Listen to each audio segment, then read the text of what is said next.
Okay, so today we're going to talk about 3D shapes. So we're going to go over their volume, like how to find it, surface area, and then also Euler's formula. Okay, so we're going to first go over the homework from last week. We're going to go over like the top three most missed questions. So I can put the link in the chat once I find the chat. I can do it, or not. I got it. You weren't here last week, that's okay.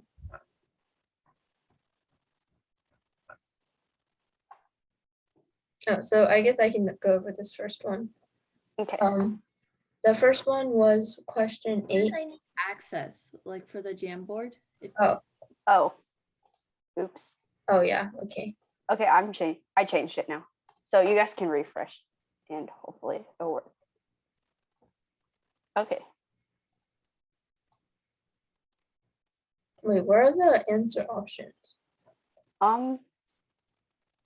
It's okay.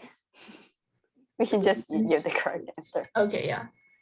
So the first one was angle 3 and angle 6 are like their relationship, I'm guessing. And they're like, it's kind of hard to see, but 3 is here and then 6 is here. So they're inside like the parallel lines, but then also they're on opposite sides. So that means they're alternate interior angles, which is what like a lot of you guys put. Oh my gosh, this is okay.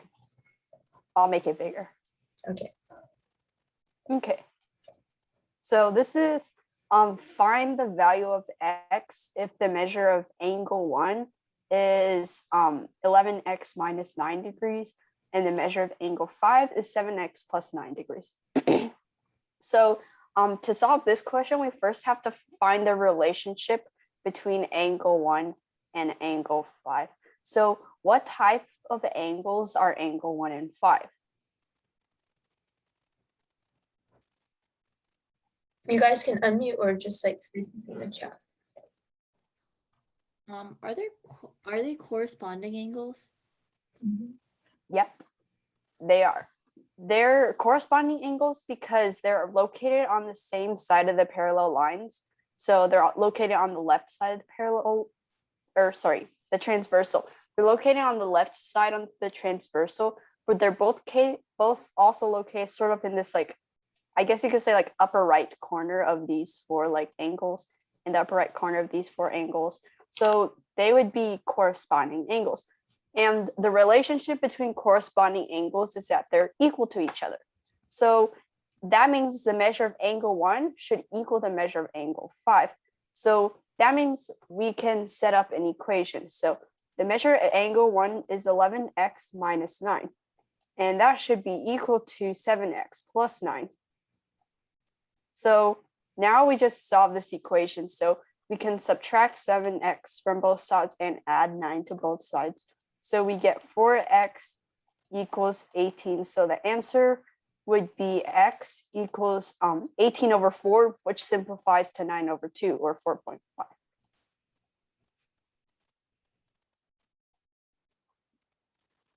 And that's the answer. This is kind of unrelated, but somebody said they forgot to do the homework. And just like a reminder, it's due at 3 p.m. on Saturday. Okay, the last question that was most missed is, if I draw two pairs of intersecting parallel lines with one of the angles formed with measure 60 degrees, how many other angles measure 60 degrees? So I'm gonna like actually draw this so that we can see. Wait, I think somebody's drawing it. Yeah, I drew it for you. Oh, I think it's two pairs, so it's like this, right? Oh, you're right. It's two pairs. So I'm gonna just like say this is 60 degrees. So this one doesn't count because it's like how many other, right? So then this one is 60 degrees because they're corresponding. This one is 60 degrees because they're corresponding. This one is also 60 because they're corresponding. Then this one is 60 because they're vertical angles, or you could use like alternate interior. This one is 60 because of the same reason. This one is 60 because of the same reason. And this one is 60 because of the same reason. So you count the ones other than your original angle, I guess. So then it's 1, 2, 3, 4, 5, 6, 7, which is what like all of you guys put. Yay. Oops. Okay. We're gonna go back to the slideshow now. Where can my thing go? There we go.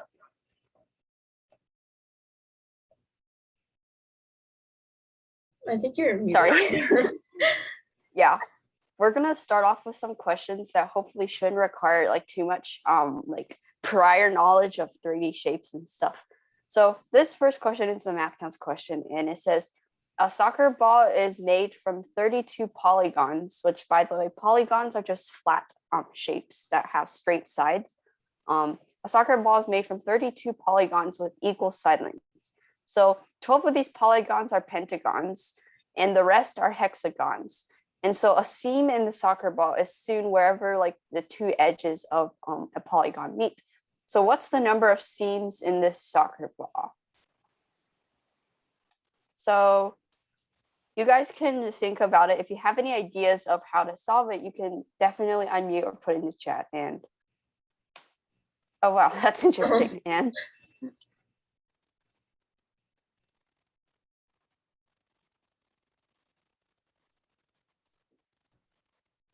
Do you know what it is then if you saw it?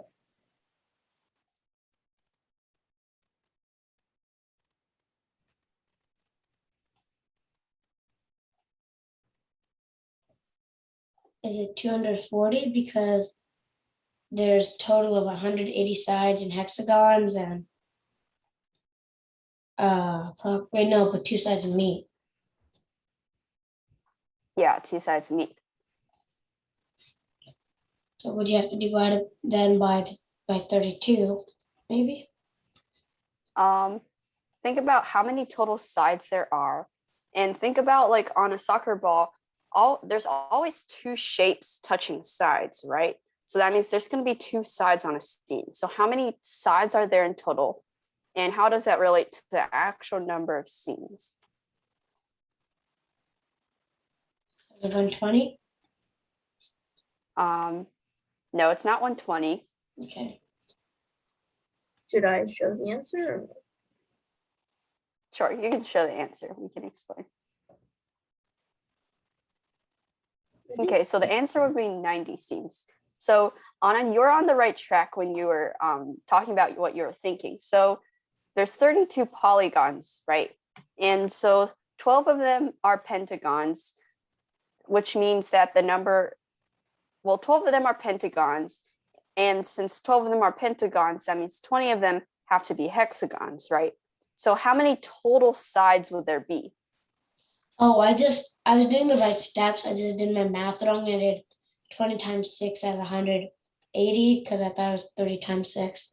So yeah, so there would be 180 total sides. But on a soccer ball, there must be two polygons meeting at a seam. So two sides meet at a single seam. Since there are 180 seams, or sorry, if there are 180 total sides, then we would have to divide by 2 to get the number of seams. So 180 divided by 2, that would be 90 seams on a soccer ball.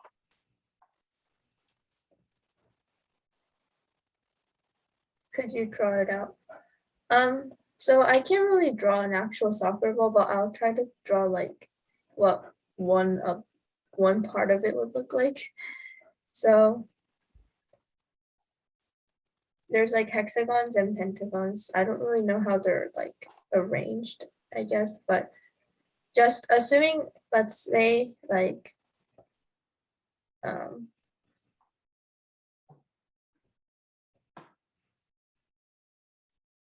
okay, this is a bad attempt. So let's say there's like these two hexagons and then two pentagons. So I'm just gonna look at like these for now. The ones that actually have like two sides touching, not the ones on the outside. So for this shape right here, number 1, just looking at the ones on the inside, I count 3 because there's like 1, 2, 3 for this one, right? So then for the one, there's 3. For the second one, I see 2 that are like meeting with other shapes. For the third one, I see 3 again. And then the fourth one, I see 2. So if I like add this side, then I get 10. But I actually like, when I look at this picture, I know there's not 10. There's only 1, 2, 3, 4, 5. And that's because I counted each of these like meeting sides twice, since each like touching point is counted twice since they're being touched by 2 different shapes. So then I divide by 2 and then get 5. And that's like how it is for the entire ball. Does that make sense? But I had a question. Mm-hmm. Like in this, we counted like the sides, and then multiplied. Like I had a, since like there's 2 pentagons and 2 hexagons, those would make 22 sides. So when you divide by 2, you get 11, which is different than the actual answer. Wait, what? So I'm only looking at like, I can't actually draw the entire ball, right? In the entire ball, each side would actually be meeting with another one, but I can't do that. So I just drew these and I'm only looking at like these ones on the inside. Oh, okay. Does that make sense now? Yeah. Okay, that's good.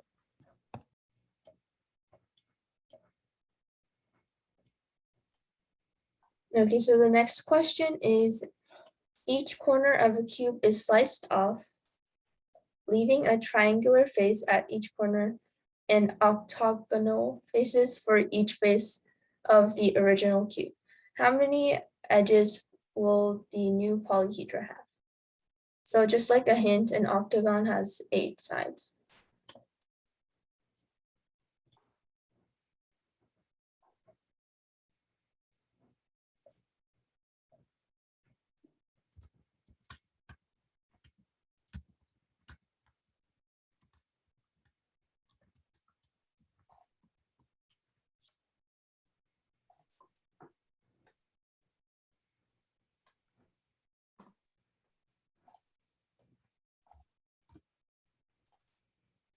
When it's cut off, is there still a vertical edge going directly up or no?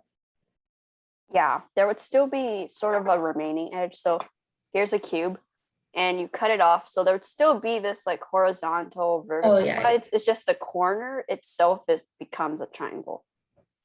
Yeah, that's why it becomes an octagon, not like a square.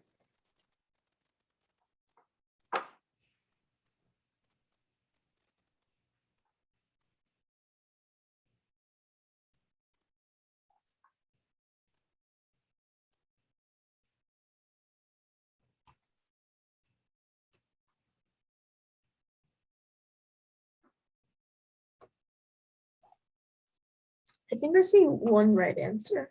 Yeah, there's one correct answer. I see 2 now. So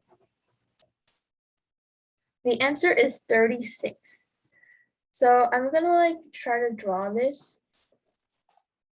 I'm just gonna draw like one side of it. Okay, so I have my like original cube. So let's say this is like what one corner of it looks like. So right now I'm focusing on like this corner. And now let's say I slice off that like corner. So now I'm gonna have this like, okay, maybe I won't be able to draw this, but we'll see. So it would look like this.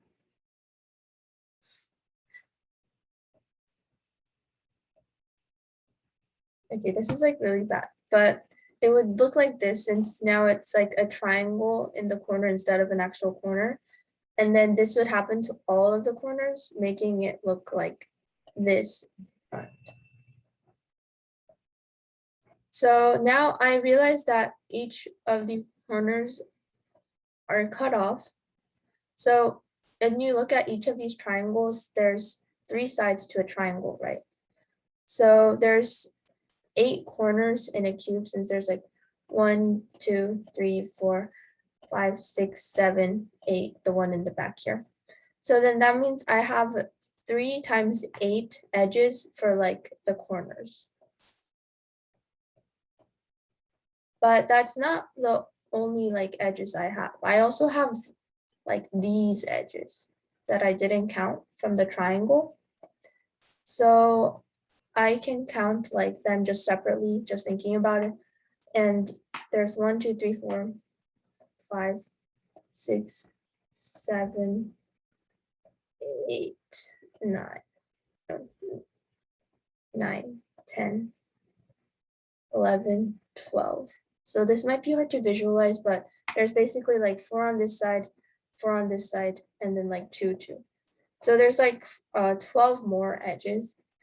So if I do 12 plus 24, then I'd get 36.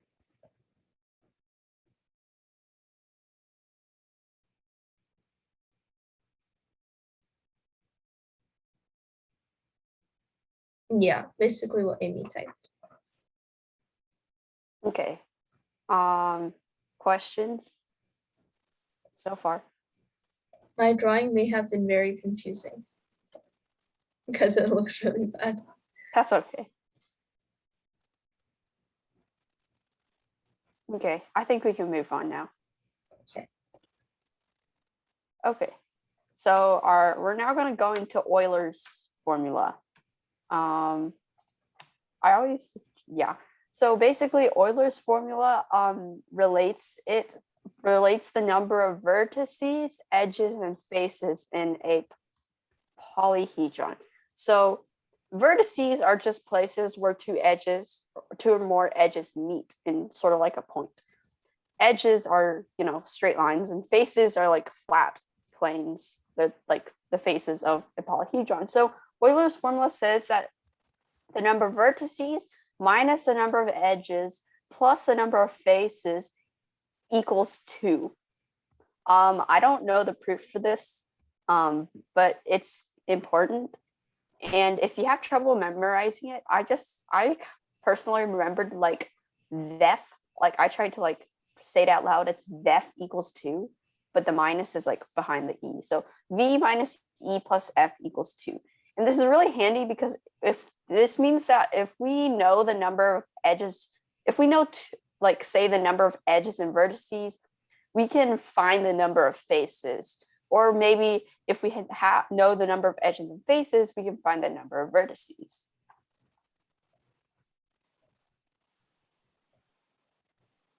So sorry. You can go. My Chrome thing just went away. Hold on. Can you see it now? Yeah. Okay. You can just say this. All right. So It as doesn't. an example, a cube has 12 edges, 6 faces, 8 vertices. Does it satisfy this formula? Yes, it would satisfy the formula because it's VEF, right? 8 minus 12 plus 6 equals 2. So yeah, it would satisfy Euler's formula. And so, in fact, if you ever forget like Euler's formula, like maybe you remember VEF equals 2, but you don't know where like the plus or minuses are, you can just like use a cube, like draw a cube, and you can try to like remember it or derive it that way. So, yeah. Okay, so we're just gonna look at a problem. So it says, what is the sum of the number of faces, edges, and vertices of a hexagonal prism? And you can just like solve it, just like by counting basically, but you can check your answer using the Euler's formula. And a hexagonal prism, if you don't know, is just like kind of like a rectangular block, except the face at the top and bottom is a hexagon. So it would look like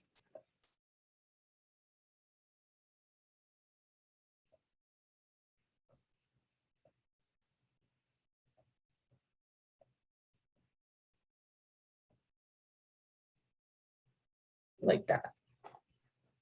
Yeah, and we're looking for the sum of the number of faces, edges, and vertices. Mhm.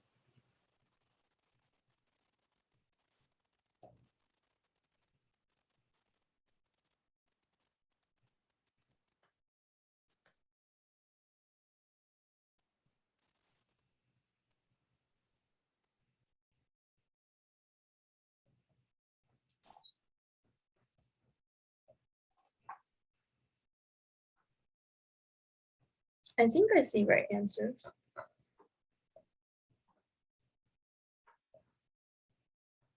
Oh, you can see the answer. Well, oops. So I guess I can just go over it then. So yeah, it's 38. I don't know how many of you guys actually just saw this and copied it, but so for the faces, it's just this top one and then the bottom, and then also 6 of like the rectangle looking ones on the side. So that's like 8. For the edges, I have 6 from the hexagon at the top and then 6 from the hexagon at the bottom. So that's 12. But then I also have these like other edges from the side going, the vertical looking ones. And there's 6 of them too. So then that's 18. Then I have my vertices. So for the vertices, I just have 1, 2, 3, 4, 5, 6, 7, 8, 9, 10, 11, 12. It's just like each of these points. So then when I add all of this, I get 38. And we're now going to use the formula to check it.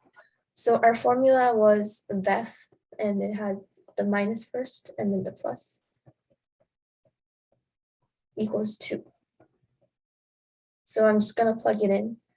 12 minus 18 plus 8. 12 minus 18 is -6 plus 8 is indeed 2. So yeah, it works. Yeah, that also works at Vika. If you don't want to like do it, or if it's kind of confusing to count, that would also work. Okay, so now we're going to be moving on to volume. So quick question, how many of you guys know how to find the volume of a prism? Or sorry, not a prism. Or yes, a prism.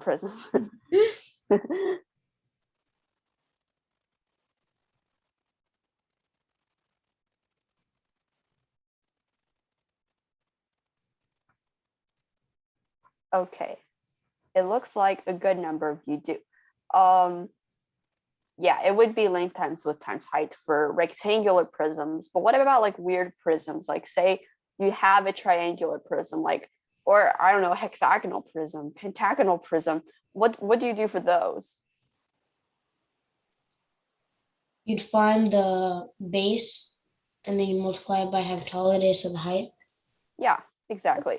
And in fact, that same like principle applies to cylinders, because if you think about it, like this picture shows, a cylinder is really just a prism, but instead of like polygons, it has circles. So essentially, whenever you have a prism, so a prism is like a shape where it has a base and a height, and it has like stuff in between. So you like a rectangular prism, it has like a rectangle on the bottom, rectangle on top. Triangular prisms have triangles as bases. Cylinders have circles as bases. Whenever you have a prism, you multiply the area of the base times the height. So, for example, the volume of a cylinder, the volume of a cylinder would be the area of the circular base times the height. So radius squared times pi times height. A rectangular prism would be length times width times height. A triangular prism, you would need to find the area of the triangle face and then multiply by the length or height. And that applies to any type of prism, whether it's a rectangular prism or a heptagonal prism. So, yeah. Okay, for the next one, does anybody know how to find the volume of like a pyramid or a cone?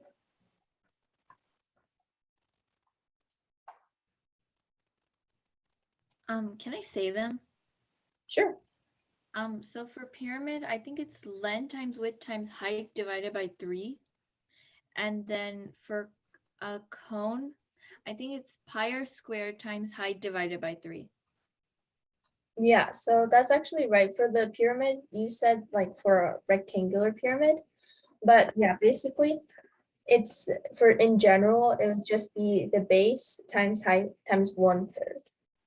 And then that also is like the cone also follows the rule because the base of a cone is the circle.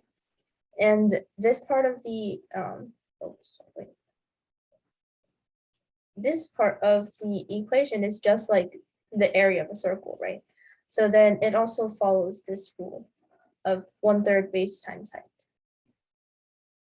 So, and like if I had a rectangular one, like you guys said, then it would be like length times width because that would be my base area. So yeah, always remember that like Bottom, like what formula is that? The one on the bottom? Oh, this one? Yeah. I think it's just showing like, triangle base.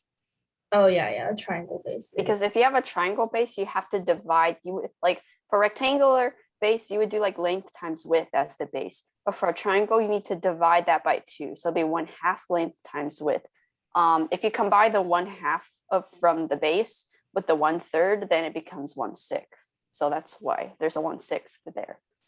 You could just like think about it and just actually solve for the base first. So you don't really need to worry about the 1/6 too much. Yeah, just remember that it's 1/3 times base area times height for pyramids. Okay. The net for the volume of a sphere, we can't really, it's a little bit difficult to prove, but the formula for the volume is 4/3 pi r cubed, where r is the radius. Yeah, there's really nothing more to that. You do have to memorize this one. Yeah. Yeah, you just have to memorize it. But once you do a couple of problems, you'll probably just end up memorizing it anyways. Yeah. So we're just gonna do a couple of problems again. So this first question says, Brandon has an 8-inch square pan and Barbara has a 9-inch one. Both pans have the same volume. What is the ratio of the height of Barbara's pan to the height of Brandon's pan? And express your answer as a common fraction. So like It's just, simplify. so is it just a square? Not square, I mean a cube. It wouldn't be a cube. Well, I mean, it could be a cube, but it doesn't have to be a Oh, cube. wait, no, I got it. Yeah, the height, it's not the same.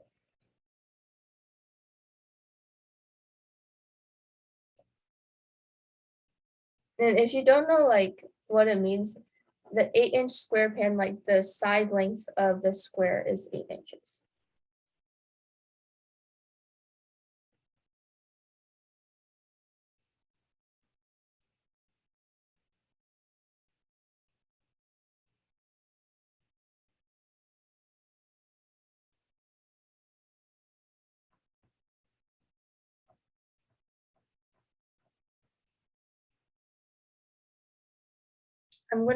Okay, I think I'm just gonna go over this one.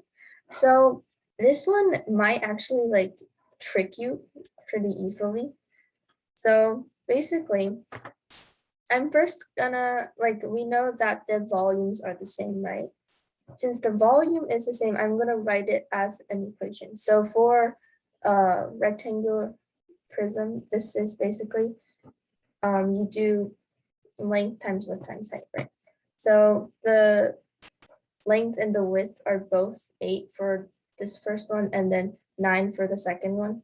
So it's 8 squared times, I'm going to do like h1 for the first height and then h2 for the second one. Since they're both like heights, but they're not the same number. So now I need to find the ratio of the height of this one to this one. So I'm going to divide both sides by h1, which gives me 8 squared equals 9 squared times h sub 2 over this. Now I'm going to divide both sides by 9 squared. So this just goes in the bottom here.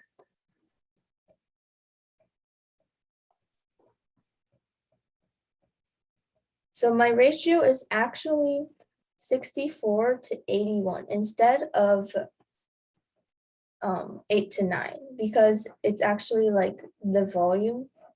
So it would, and since you're finding like you have to find the actual area instead of just one of the sides.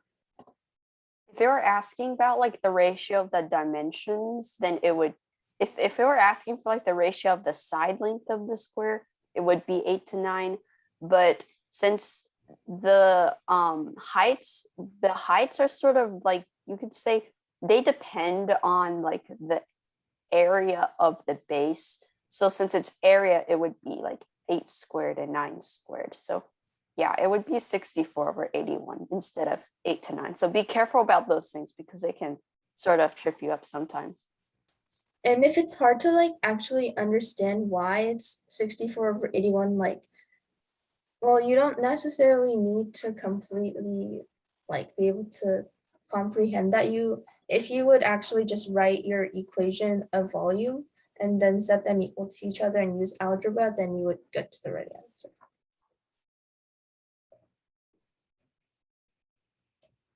Okay. Okay.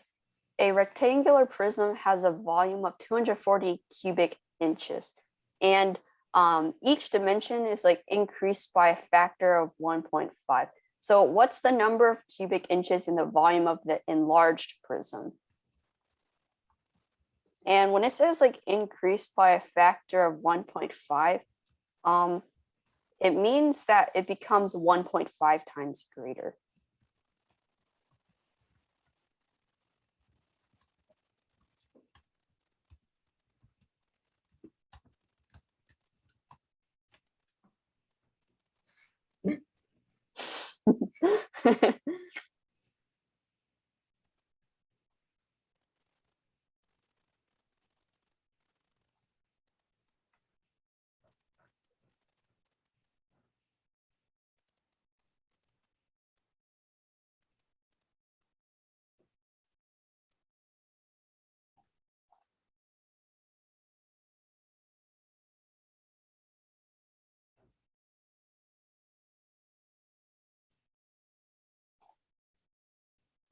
Should I show the answer? Wait one more. I'll wait a little longer. Okay. What is the number? What does that mean?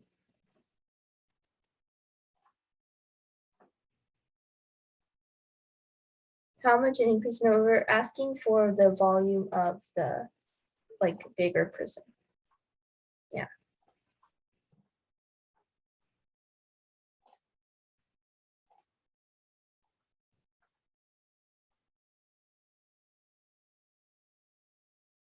Okay, I think you can review the answer now. So the answer is 810. And this question is a little tricky because it doesn't give you any of the side lengths. Like it just says each dimension is increased by a factor of 1.5. So there's a couple ways you could solve this problem. One way is that you could just give each side a random length, increase it by 1.5, and then just see what you get.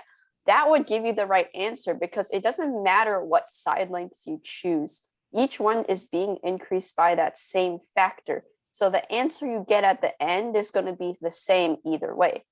So let's just use like X, Y, and Z to represent the side lengths, right? So the volume of the original prism is 240. So that means like the length x times the width y times the height z, x, y, z equals 240. LWH. What? Should we use LW and H? So that Oh yeah, that would actually be better, yeah. So let's just use L for length, W for width, and H for height. So LWH equals 240. So if each side is increased by a factor of 1.5, this means that the L, like the length L, becomes 1.5 L, and the length W becomes 1.5 W, and the height becomes 1.5 H. So our new prism would have a volume of 1.5 cubed times LWH. Oh, that doesn't equal 240. oh wait, might think It about equals question mark. there Yeah. So was something that we don't yeah, equals question mark. I don't know what that is. So it would be 1.5 cubed times LWH.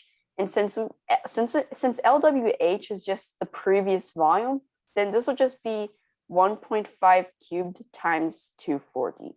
So 1.5 cubed times 240 is 810. And that would be the answer.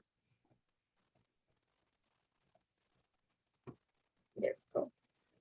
Yeah, that's the algebraic way to do it. But of course, if you really wanted to, you could just choose a bunch of random side lengths and do the math that way. That would work too.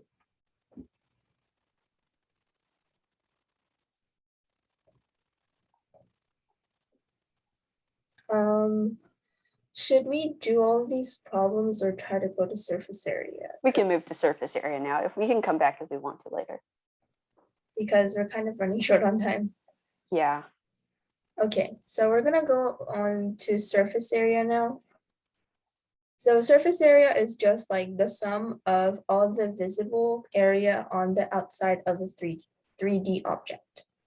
And it can be found by calculating the area of each face, like each of the sides, and then adding the values up.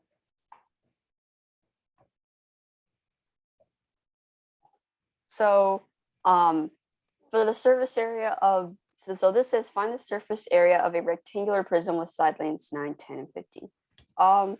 Hopefully this is a little bit easy. You just find the area of each side and then add them together. So I can let you guys put your answers in the chat. Or sorry. Sorry, I didn't see your message, Karen. It's like an example, so yeah. Yeah, I didn't realize that. Okay, I can just explain it then. So the two largest sides would have, each of them would have area of 11 times 15, which is 165. The next largest, the sides would have area of 9 times 15, which is 135. And the two smallest faces would have 9 times 11, which is 99. And then you add these up because like that's one side plus two, another side plus a third side. But then you would have to multiply by 2 at the end because there's 3 other identical sides. So the answer would be 798. So yeah.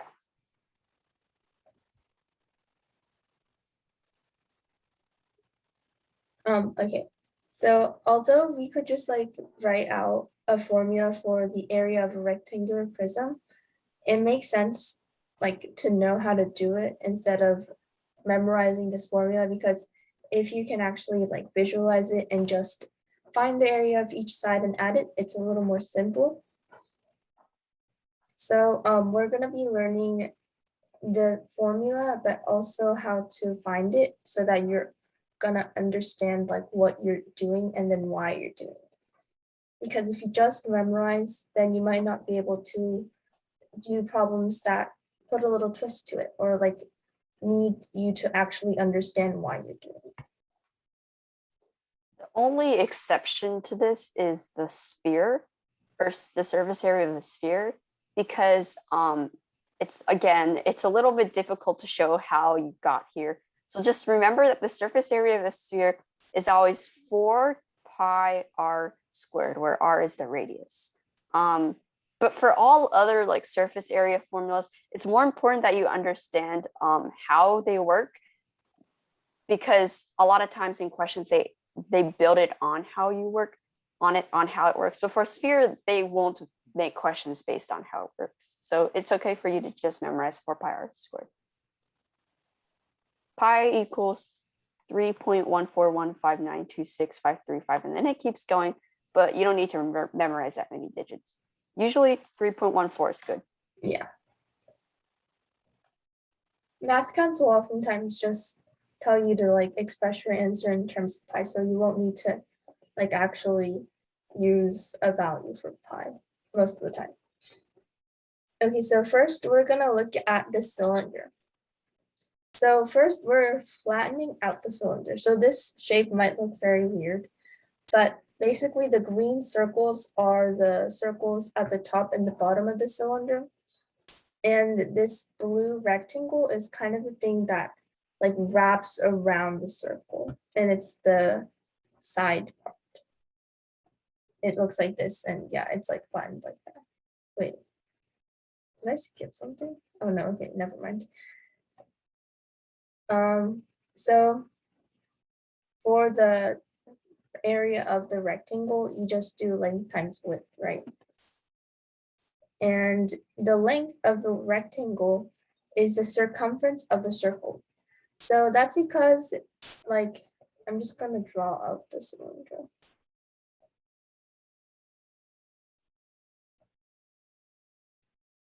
Okay, this is kind of really bad again, but this rectangle, like it's wrapping around the circle, right? And it starts like at a point, and then this rectangle keeps wrapping around until it gets back to this point. So this length of the rectangle is the same thing as the circumference of this circle at the top. And if I say that the radius is r, then the circumference of my circle is 2 pi r, right? So then that means the length of my rectangle is also 2 pi r. Oh, what did I do? And then the width of the rectangle, this like vertical looking side, is just the height. So the area of the rectangle would be 2 pi r h. Does that make sense so far?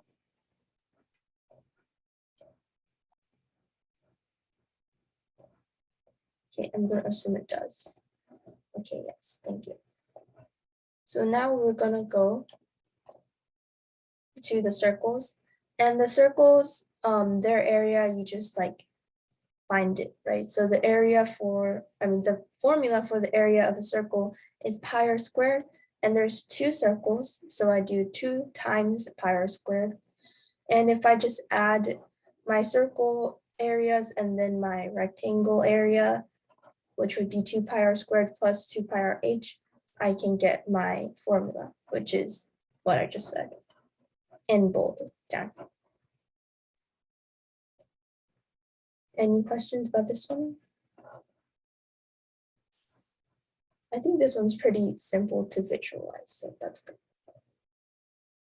The surface area of a cone is a little bit harder to visualize. So first, let's label some parts of the cone. So the radius of the cone is the radius of its base. The height of the cone is the distance from like the tip top of the cone to the center of the circle. And the slant height, which is labeled S, is sort of like this weird sideways height that goes from like the edge of the circle to the tip of the cone. So to find the surface area of the cone, let's like flatten it out. So when you flatten out a cone, it ends up looking something like this. So you can sort of see where the cone comes from. So like the circle down there is like the base, and then the weird like triangle-ish, it's called a sector. The sector shown up top is like what makes up the walls of a cone. Yeah, pizza slice. So basically to find the surface area, we need to find the area of the pizza slice and the area of the base. So the base is just a circle. That's easy. That's like pi r squared. So we can just get that one out of the way. But finding the area of the pizza slice is a little bit more hard, because if you know do you guys know how to find the area of a sector of a circle? It has something to do with the angle of the circle though, right? Yeah, it has stuff yeah. to do with the angle of the circle. Basically, we need to find the area of the pizza slice, but we don't know the angle of the pizza slice. So it's kind of hard to find it without the angle. So what we do instead is that we take the length of the yes. green arc. There's a little green arc, a little line, green line. That little green arc is part of a much bigger circle, right? The bigger circle would like swing all the way up to include the little pizza slice up there. So to find the area of the pizza slice, we set up a ratio. So if we can set up the ratio between the little green arc and the entire circumference of the circle is equal to the area of just the pizza slice to the area of the entire circle. So so that would the length of the little green arc, that would actually be the circumference of the base, because that when you fold a cone together, the bottom needs to like line up perfectly with the base. So the little green area would have a length of 2 pi. I'm waiting for Kyle to finish writing it. You're okay. Oh, sorry. It's fine. What was I gonna write? Full area or whatever. Yeah.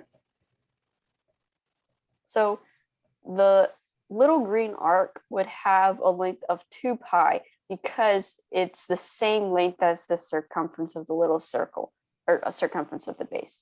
So then the circumference of the entire like pizza up there would be the radius of that circle would be the slant height.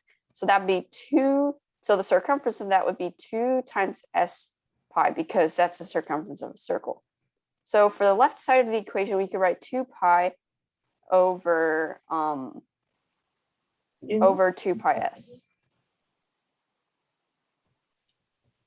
2 pi over 2 pi s. So then, oh, 2 pi r over 2 pi s, sorry. That's okay. So then the sector of the circle is what we're trying to find. And then the area of the full circle is s squared pi. So if we set up the ratio, the area of the circle, the area of the little pizza slice would become s squared pi times r over s. So that would simplify to just pi rs.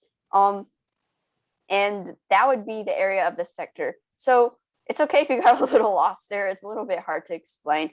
But so just to recap, the area of the sector, the top part, the pizza part, would be pi rs. And the area of the base would be pi r squared. So putting it together, the surface area of the cone would be pi rs plus pi r squared. I think you can click forward to where it says that. Okay. Or you can write it. Let's see. We'll click forward and hopefully this will not look really bad. Okay, it does look really You can keep clicking. There. bad. Okay. Should I clear my drawings? Yeah, that's fine. Okay. It's okay if you guys don't fully understand that. The formula is pi r squared plus pi rs, where r is the radius of the base and s is the slant height. But knowing where that came from is helpful sometimes. Okay, so we're just gonna move on to this example. So we're trying to find the surface area. Okay, well, yeah, I'll just go over this example since we don't have much time. So finding the surface area of a cone with the radius of 3 and the height of 4. So for this one, you don't really need to draw a diagram, but especially for complex problems, it's like really, really helpful. So we just said that the formula for the surface area of a cone is pi r s plus pi r squared. And now I'm just gonna like plug in all the numbers. So for this s, but for this s, I actually need to like solve for it. So if you see here, like this height is going straight down. So if it was like a line or like a side, basically, it would be perfectly perpendicular to the ground or the base. So now this shape is formed when I look at the radius, the height, and the slant height. And this is a right triangle, right?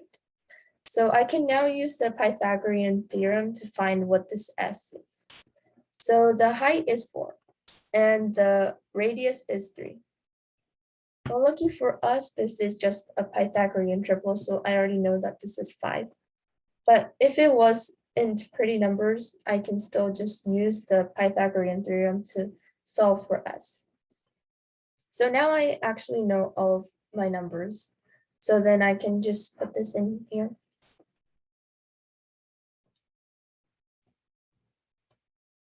Which gives me 15 pi plus 9 pi, which is 24 pi.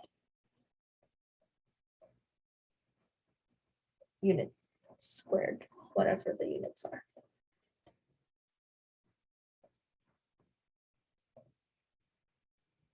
Wait, what? Oh,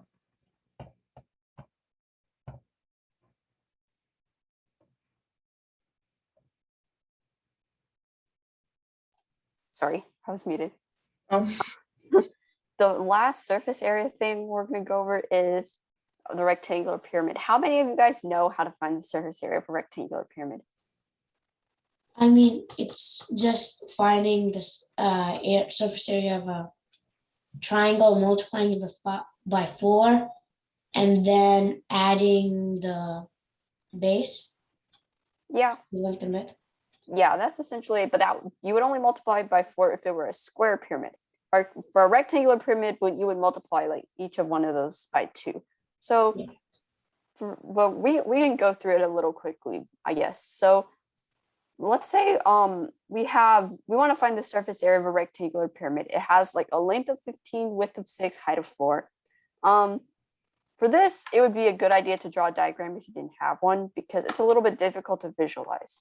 So to find the surface area of a rectangular pyramid, we need to find the base, the one of the faces, and then one of the adjacent faces. So for this one, we would need to find the orange side, the dark orange side, and the light orange side. So the base would just have an area of 15 times 6, which is 90, right? So the light orange face is a triangle, and we actually have the length of the base of this triangle. That's just the width. So the base of the light orange triangle would be 6. And in order to find the height, we need to draw a line connecting the middle of the base to the bottom of the rectangle, to the middle of the bottom of the rectangle. So Kayan, could you draw that? Yeah. Oh, wait, that's not in the middle. That's fine. That's great. Yeah. Okay. Yeah. So we would use this line, and we would draw this line. And the reason is because then that allows us to find the height of the triangle. The height of the triangle becomes the hypotenuse of a right triangle that sort of like spans the cross section of the pyramid. So one leg of this triangle here would have length 4 because that's the height, right? And then the other leg of this triangle would have length 15 over 2 because it's half the length of the width. And then I guess we could use a calculator because I don't really want to do this by hand. The other side would have length 8.5 if you use the Pythagorean theorem, because it'd be 4 squared plus 7.5 squared. Then you square root that, it's 8.5. So we can remember that. That's the height of this triangle. So now that we have the height of this slanted triangle, we can find the area. So that would be 8.5 times 6 divided by 2. So that would be 25.5.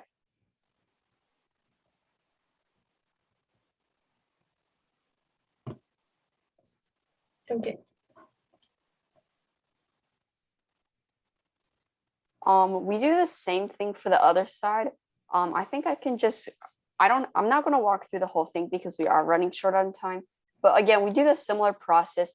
We connect the middle of the base to like the middle of the triangle. And then we draw the hypotenuse, which would be the height. And then we solve for the height using the Pythagorean theorem.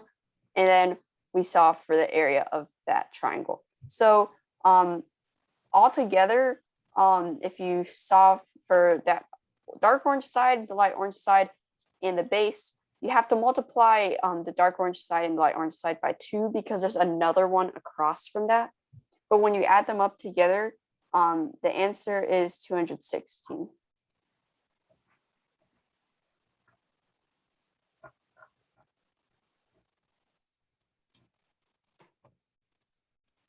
Should we skip these problems? Yeah. Do you want to just go through the breakout rooms now? Yeah, I think so. Okay. We're doing a breakout room activity. Oops, wait, hold on, I went too far. Oh, no. Okay, wait, hold on. Unfortunately, we do not have a Kahoot today, Yeah, but we have a breakout room activity and you can still get points from that. I think the breakout room activities are really fun because I like to compete with other people with the group. So basically, I don't know if you guys have done this before. If you've been in like Mathema before, then like in the summer session, you might have already done this. So we're gonna divide you up into breakout rooms, and each breakout room will have 3 people. Oh wait, do I have to do this?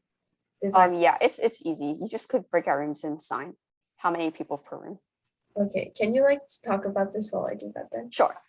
Okay, so it's a breakout room activity. 3 people per breakout room. Preferably everyone is going to participate. If you don't have paper or pencil, or if your brain isn't working, try to make your brain work. There's 10 problems, and basically you just put your problems into a Google form, and then like at the end of the time during the time you work together to solve the problems, and at the end of the time you submit the form, and whichever team gets the most correct, or if 2 teams what happens if 2 teams tie? I guess we can just give them both like points. Okay then. Well, no, everyone's turning it in at the same time, kind of, I guess. I don't know. Anyway, the team like that gets the most points gets like extra points for their standings, and I guess you get bragging rights because yeah.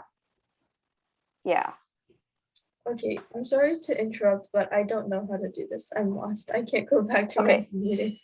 Oh, there should be like escape, and then like there should be a zoom icon on the bottom. Or yeah. There is an icon, but like I click on it and Nothing. Oh, press escape, then escape from the slideshow or whatever. why can't I escape? Uh-oh. Wait, no. Oh wait, there you go. Okay, there should be a zoom icon somewhere. Yeah, but I You can can also double click and that also does the same thing. I can only see like the annotation tools and the meeting controls. Oh, okay, you should stop screen sharing then maybe and try. Okay, now I can see it. Yeah, okay, maybe that's okay. Yeah, I don't know. It's a little bit buggy. But where Yeah. does the breakout rooms go? So on the bottom like pane, there should be like a little thing that says like assign breakout rooms. It's not there. Then go maybe to participants, it might be there. No. Uh-oh. It's on apps? No, it's not. Is it maybe in participants with the arrow? Arrow? No, it's not there. I already checked. Maybe you didn't turn it on like in the meeting settings. Oh, I don't know. can I change that right now? I don't think so. Oh no. Then how are you gonna do this? I don't know. I don't know, simulate it. We could make a Kahoot or not make a Kahoot. We can just do something else, I guess. Really do the form or something. I don't know. I mean, yeah, I guess you could individually do We it. can just like see who got the most right or something. Yeah, I guess you could do it individually. Yeah, I Yeah. don't know what happened. I Okay, guess, we can do individually then. yeah, okay. Sorry, guys. Basically, we're gonna there's gonna be a Google form, and on the Google form, there's a fancy password thing. Once I haven't sent out the Google form yet, but once we send out the Google form, there's a little password thing, and then after you go through that password page, there will be a link to a Jamboard on the following page in the Google form. Is it okay? Wait, Kayan, should I send out the Google form now? Yeah, you can. Okay, there's the Google form. Yeah.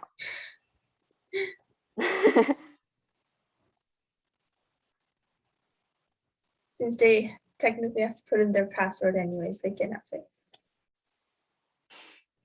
The point of the password was because we wanted, originally we were going to do the breakout rooms, and we wanted everyone to start at the same time, so people would only be able to start once they put in the password. So we did that.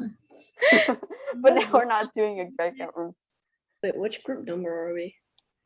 choose Just something. everyone just choose something, because it would be for breakout rooms, but obviously that we don't have breakout rooms right now. This is sad. Yeah. Okay, I think it's okay for me to put the password in now. I just said only me. I just said only me on the your partners. I just wrote Yeah. my name. That's, Yeah. that's a password, guys. Yeah. We74.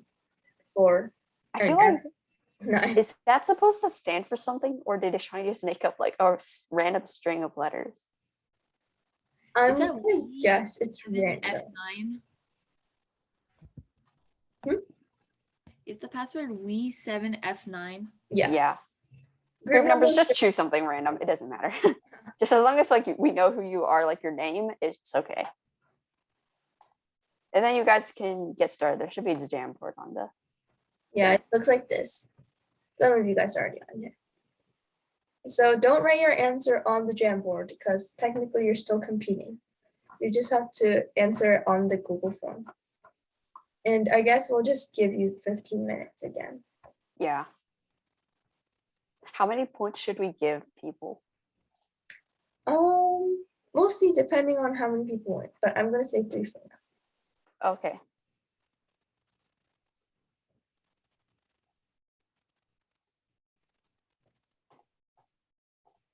I don't think we're gonna have time to go over that. Right. Yeah. Probably not. That's okay. If anybody has like a burning question, we can answer Yeah. it. Or you could just post it on the Google Classroom and we'll answer it too. Yeah, that works. Oh, and since we're doing it no, we're not doing breakout rooms. You can just do it individually. But since we are doing it individually, it means that time does count for this, because if 2 people tie, we're just gonna take whoever submitted it first. Yeah. Wait, which one? Wait, is there a top on problem number 1, like on the can? Does the can have a top or no? That's a good question. Let me see. I'm gonna I would assume- assume there. Yeah, I would assume there is, because tennis ball cans. You do have a cap for that.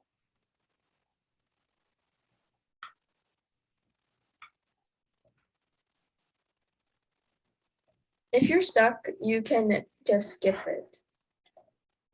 And just like Amy said, since it's individual, time does count. So if you got 6 and somebody else got 6, if you submitted it first, then we're gonna count you as Wait, is the volume of a sphere 4/3 pi times something? 4/3 pi r cubed Mhm. Okay, thank for you. the volume. If you You don't can know, put that that's first. fine. You can just skip it. You can skip it. Like if I were you, I would just skip it and do the most I can and turn it in faster. The password, it's we7F9. F9. Oh, your Jamboard Oh. keeps loading. Well, the questions are on the Google Forms, so Wait, they are? are they? I thought they Oh were. yeah, they are. Yeah, So they're you on the don't Google need Forms. You don't even Jamboard. need the Jamboard. Yeah, you guys don't need the Jamboard. The teams Any just choose any it. team, it doesn't matter.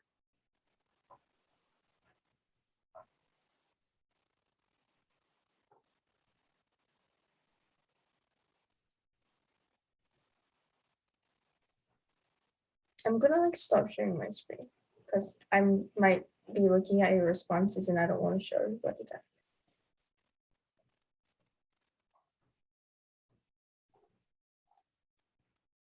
But I will tell you when time's up.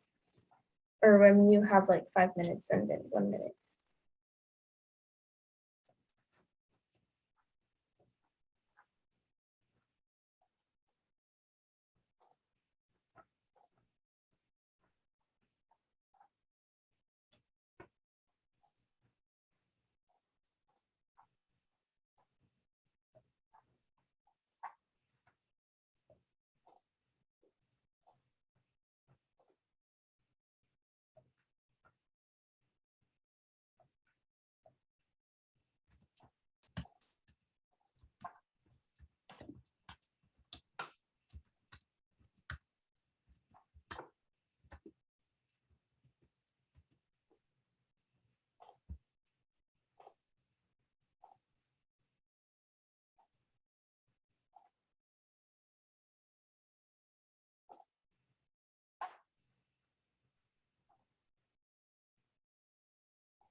What are hemispheres again?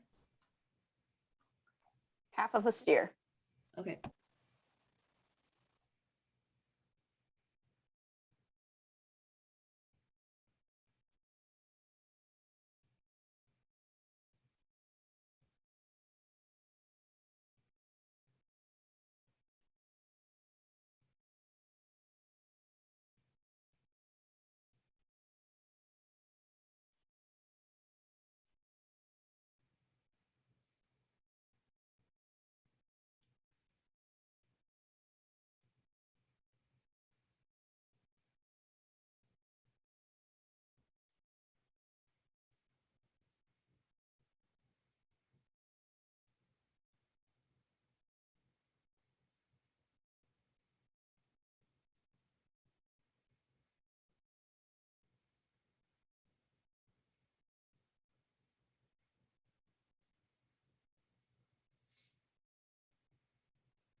Half of your time is gone. You have 7 minutes and 30 seconds.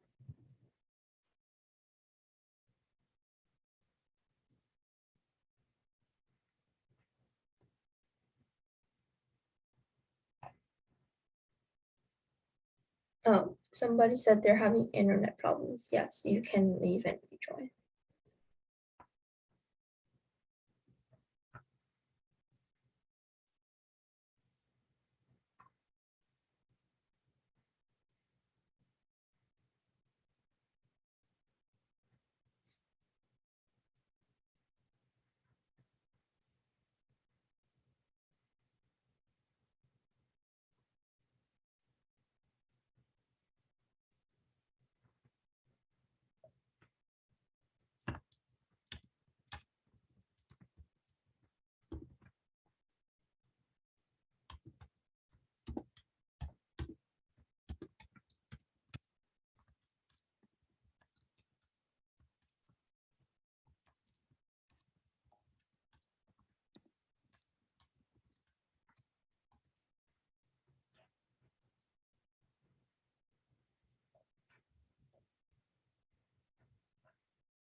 You have just over 5 minutes.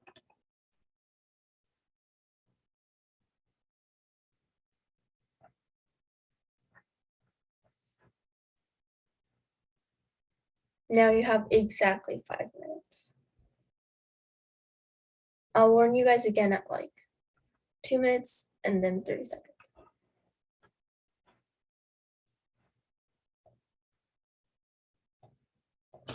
For question 7, it says figure on the right. There is no figure on the right.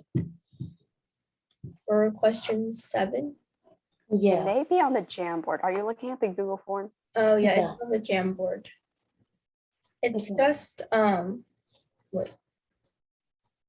I can't. But could you post the link again? Oh yeah.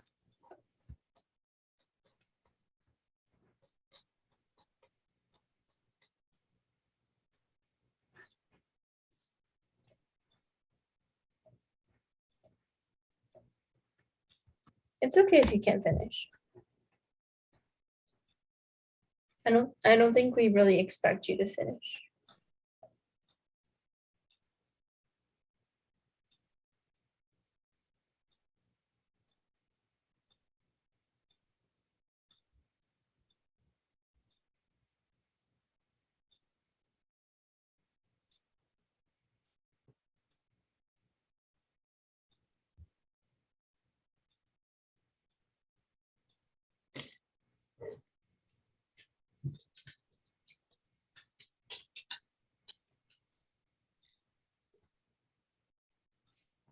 And for the one where you need the figure, like you technically don't really need to look at the actual picture. It might confuse you a little bit if you're thinking about it a little too technically. So just try to find the total value.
You guys have like just under 2 minutes.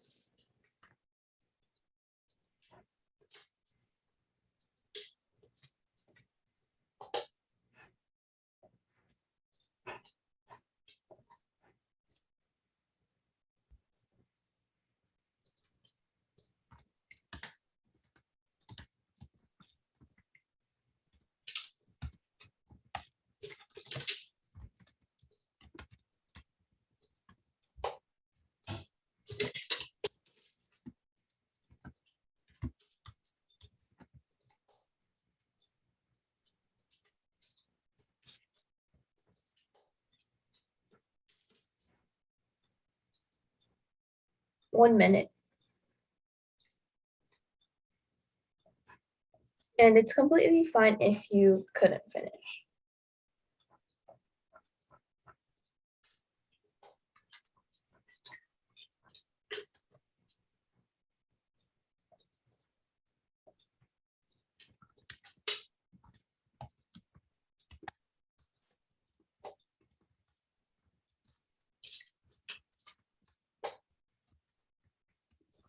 So do we submit it now? Yeah, you should probably submit. You have 20 seconds now. We have reCAPTCHA, so. I don't know what's doing that.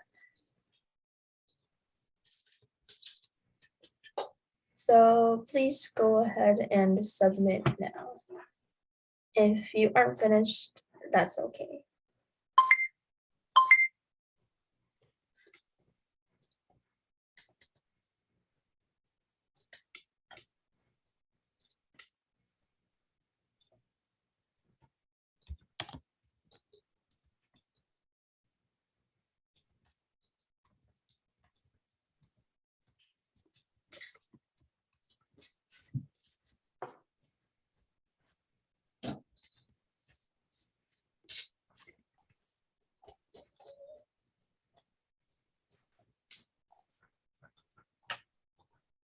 If you have to go now, it's okay if you go since it's almost 4:30. But I think I only see 16 responses. So I think there's more people. Ask me.